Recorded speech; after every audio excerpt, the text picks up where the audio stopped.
Ian McAvity, you are Director of Central Fund of Canada, which is a gold and silver physical fund. You're watching the gold market very closely since 40 years. What is so fascinating about gold? Well, throughout history, gold has always been money.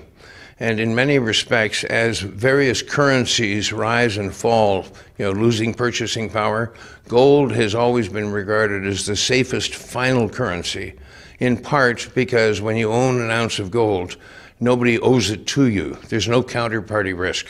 So to me, gold is the ultimate form of money. Even though euphoria of gold among investors is distinguishing since the huge drop in 2013, do you think that appetite for gold is coming back soon?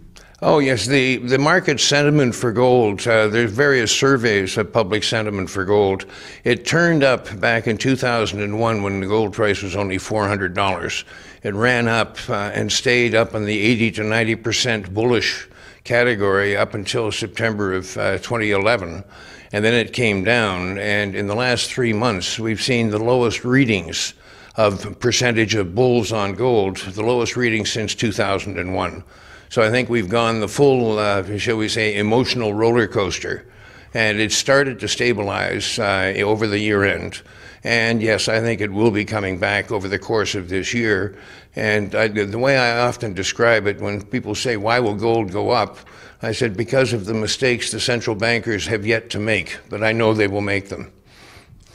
For gold investors, chart analysis is quite important. Why? Well, chart analysis is very important for any market where you have buyers and sellers competing with each other, because what the chart is really telling you is at any time, is the buyer acting more urgently than the seller?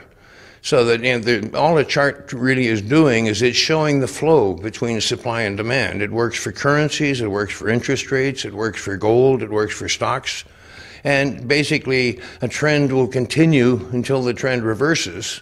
Then you develop some indicators to identify when a trend is slowing down or speeding up. But the value of a chart is it says don't read the headlines, look at what the money is actually doing. And to me, that's the most basic value of technical analysis and charting.